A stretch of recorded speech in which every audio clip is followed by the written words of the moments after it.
Why are they selling? It's one of the most common questions I get asked by buyers. Today we are going to talk about it. Yo, I'm Adrienne, longtime Florida realtor, and I'm here to help you get your Florida life.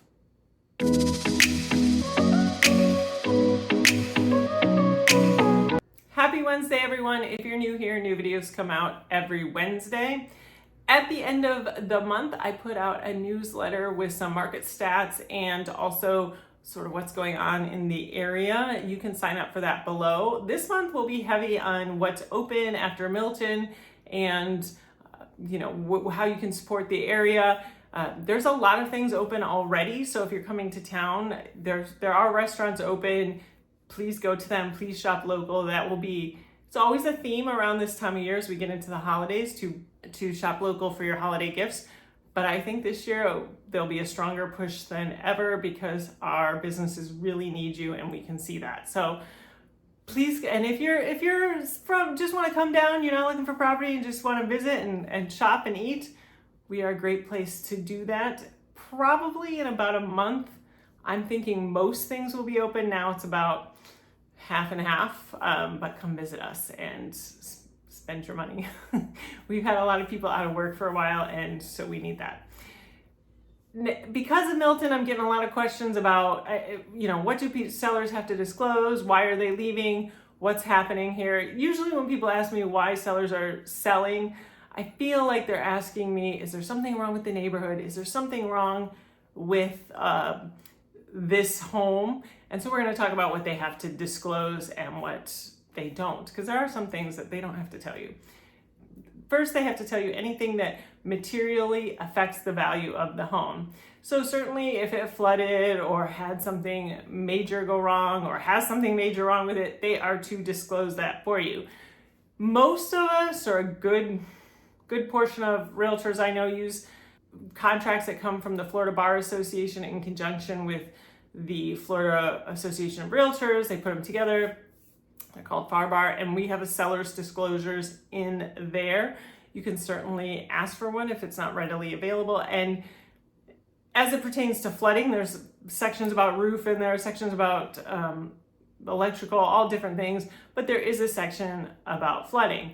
Now, on October 1st, there was a new law passed in Florida saying that all residential properties have to have a disclosure that tells the buyer whether a claim was made to FEMA. So it's a new disclosure. It actually was put out October 1st, not knowing obviously that we would get hit. So it has nothing to do with these two things. It's a statewide mandate.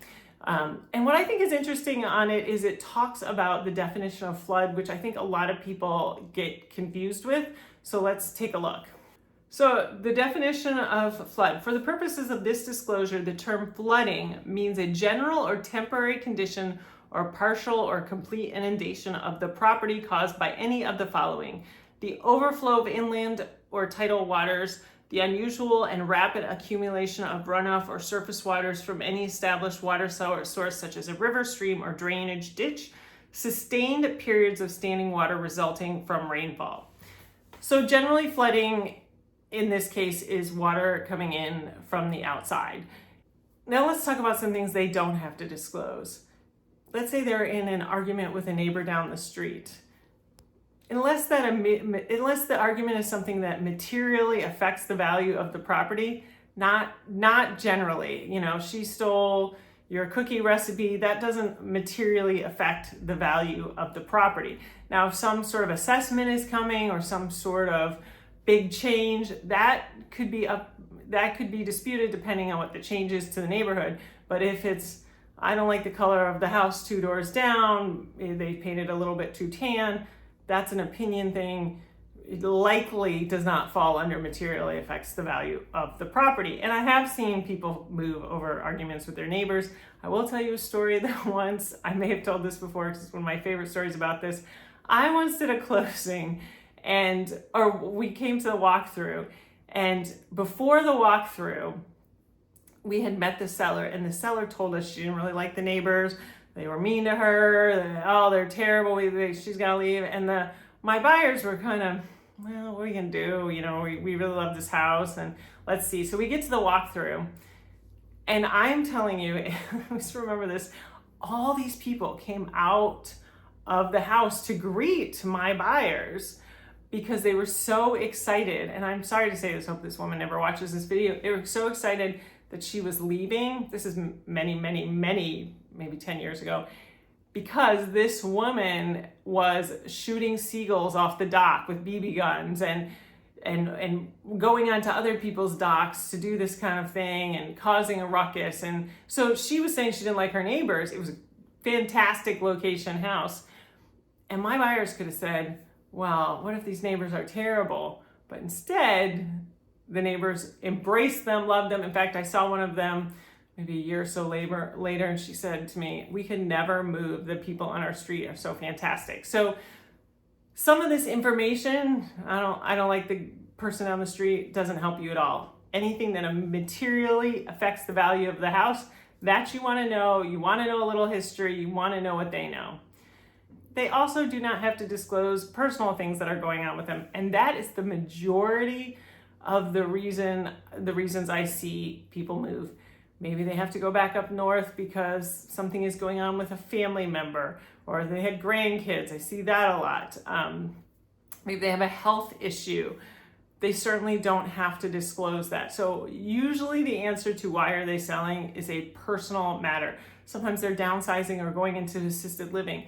And when you listen to these, really, these don't affect you. If somebody is moving back up north or going into assisted living, that doesn't affect your life. In fact, for you, it's working out because you get to buy their house. The other one I get asked sometimes, or I don't actually get asked it as much as I get it kind of joked about, and it is, did somebody die in this house? We do not need to disclose that in the state of Florida. I think typically people really want to know if somebody was murdered in the house. This is just my guess. And that usually makes the news. That's usually some sort of public record you could look up if you're really interested. My opinion on why they do not have to disclose this is because, frankly, if the ambulance is called, this is a gruesome thought, but stick with me. If the ambulance is called, whether the person died in the house, in the ambulance, sometimes that gets difficult. So that would be a tough question to always answer. Plus, we have some homes that are older. Who knows what's happened over the years. So that is not something they have to tell you. I do think that most people would disclose that if asked. So if that's a big thing for you, but again, you get a 50-year-old house, who knows? I hope this alleviates some of your questions about what they have to disclose. Next week, I will be back with a market update. I will be talking about what we're seeing since Milton and what we were seeing before Milton. So tune in for that. You can subscribe to see that or hit that notification bell and it will tell you when it comes up. I will see you next week.